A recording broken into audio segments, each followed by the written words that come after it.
हमने ये वादा करता हूँ कि बीजेपी का सरकार आएगा, पहला साल में ही हम त्रिपुरा का 50,000 युवतियों को हम सरकारी नौकरी देगा।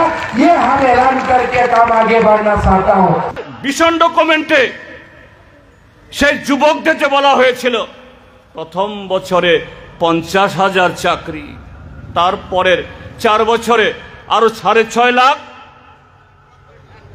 কদিন আগে ভারতের কমিউনিস্ট পার্টি মার্ক্সবাদীর মুখপত্র ডেইলি দেশের কথা তথ্য দিয়ে ছাপিয়েছে 2018 মার্চ যেদিন বামফ্রন্ট সরকার ক্ষমতা হস্তান্তর করে সেদিন যত সংখ্যক সরকারি কর্মচারী ছিলেন আজকের দিনে দাঁড়িয়ে কর্মচারীর সংখ্যা সরকারি দপ্তর থেকে বেতন নেয় 56,000 কম।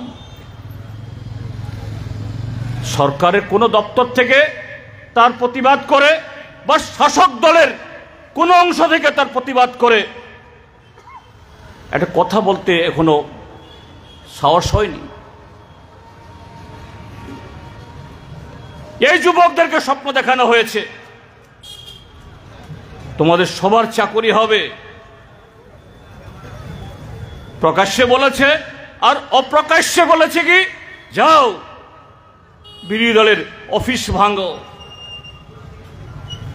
মিছিল আক্রমণ করো, ঘর থেকে বের হতে দিও না। একটা ফ্যাসিস্ট সুলভ আক্রমণ নামিয়ে এনেছে গত 6 বছর 6.5 বছর ধরে।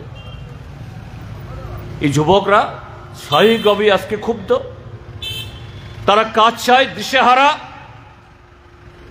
কাজেই তারা যাতে ঐক্যবদ্ধ হতে না পারে, সংঘবদ্ধভাবে তাদের প্রতিবাদ তারা যাতে সংগঠিত করতে না পারে